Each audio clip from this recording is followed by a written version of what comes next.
Committee के सभी सम्मानित सदस्यगण और सभी साथियों, गुरु तेग बहादुर जी के 400वें प्रकाश पर्व का ये अवसर एक आध्यात्मिक सौभाग्य भी है और एक राष्ट्रीय कर्तव्य भी है। इसमें हम अपना कुछ योगदान दे सके, ये गुरु कृपा हम सब पर हुई है। मुझे खुशी है कि हम सब देश के सभी नागरिकों को साथ लेकर के अपने इन प्रयासों को आगे बढ़ा रहे हैं।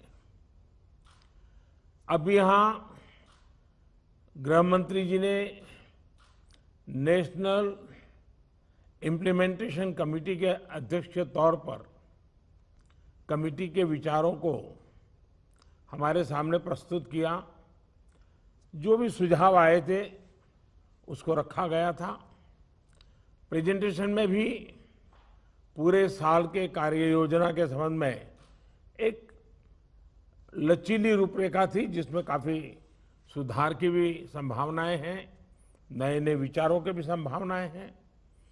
आप सदस्यों की ओर से भी बहुत ही बहुमूल्य सुझाव मिले हैं, बहुत मौलिक सुझाव मिले हैं। और ये बात सही है कि एक अंतर्राष्ट्रीय स्तर पर हमने इस अवसर का लाभ लेते हुए हमारे देश का जो मूल चिंतन है उसको लोगों तक पहुंचाने का ये हमारे लिए बहुत बड़ा अवसर है। वैसे ही समिति में आज यहाँ पर बहुत बड़ी मात्रा में सभी माननीय सदस्य हैं। सबको अपनी बात बताने का अवसर नहीं मिला है, लेकिन मुझे पूरा भरोसा है कि सभी माननीय सदस्य इन विचारों को लिखित रूप में भेजेंगे ताकि इसको और समृद्ध बनाया जा सके और हम अच्छी कार्य रचना करके साल भर के लिए इस काम को आगे बढ़ा सकें। साथियों, बीती 4 शताब्दियों में भारत का कोई भी कालखंड, कोई भी दौर ऐसा नहीं रहा जिसकी कल्पना हम गुरु तेग बहादुर जी के प्रभाव के बिना कर सकते हो। नवम गुरु के तौर पर हम सभी उनसे प्रेरणा पाते हैं। आप सभी उनके जीवन के पड़ावों से परिचित हैं, लेकिन देश की नई पीढ़ी को इनके बारे में जानना, उन्हें समझना भी उतना ही जरूरी है। साथियों, गुरु नानक देव जी से लेकर गुरु तेग बहादुर जी और पूरी गुरु गोविंद सिंह जी तक हमारी सिख गुरु परंपरा अपने आप में एक संपूर्ण जीवन दर्शन रही है। ये सौभाग्य है कि गुरु नानक देव जी का 550वां प्रकाश पर्व, गुरु तेग बहादुर जी की 400वीं जयंती और गुरु गोविंद सिंह जी का 350वां प्रकाश पर्व मनाने का अवसर हमारी सरकार को मिला है। पूरा विश्व अगर जीवन की सार्थकता को समझना चाहे तो हमारे गुरुओं के जीवन को देख बहुत आसानी से समझ सकता है। उनके जीवन में उच्चतम त्याग भी था, तितिक्षा भी थी।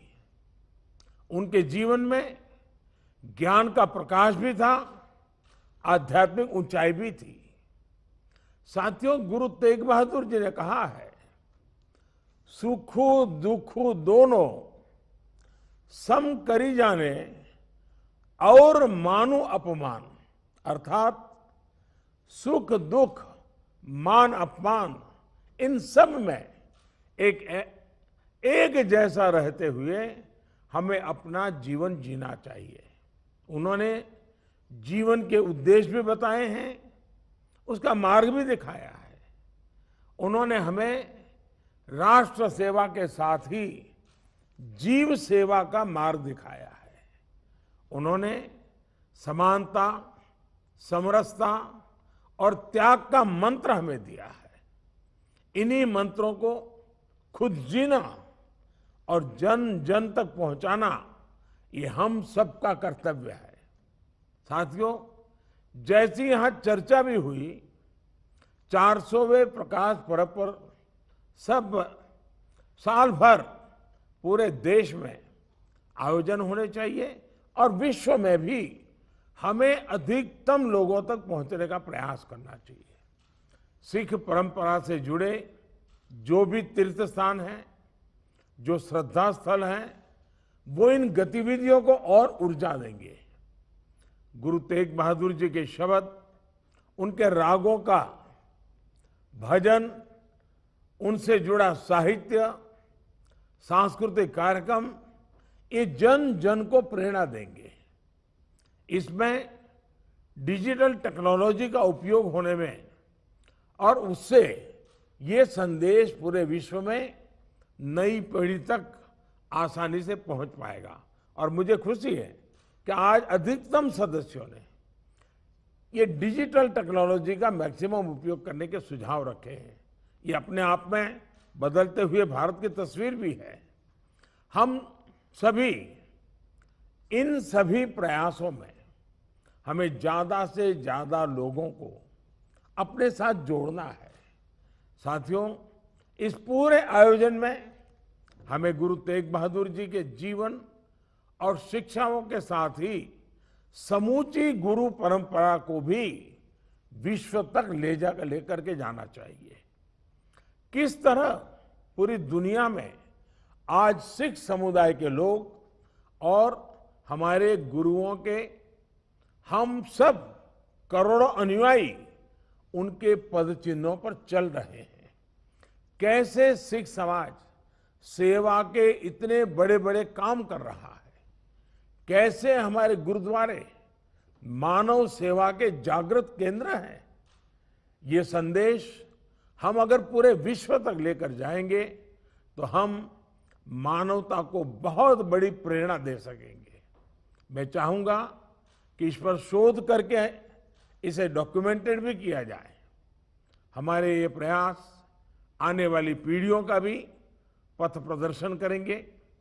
यही गुरु तेग बहादुर जी समेत सभी गुरुओं के चरणों में हम सबकी श्रद्धांजलि होगी, एक प्रकार से कार्यांजलि भी होगी। ये भी अहम है कि इसी महत्वपूर्ण समय में देश आजादी का अमृत महोत्सव भी मना रहा है। हमारी आजादी को 75 वर्ष हो रहे हैं। मुझे विश्वास है गुरु आशीर्वाद से हम अपने हर आयोजनों में जरूर सफल होंगे। आप सबके उत्तम सुझावों के लिए मैं आपका बहुत आभारी हूं और आने वाले समय में भी आपका सक्रिय सहयोग इस महान परंपरा को आने वाली पीढ़ियों तक ले जाने में बहुत बड़ा योगदान देगी। मैं इस पावन पर्व में गुरुओं के सेवा का जो हमें सौभाग्य मिला है, ये हम सबका गौरव है। इन्हीं शुभकामनाओं के साथ मैं आप सबको भी बहुत बहुत धन्यवाद देता हूं।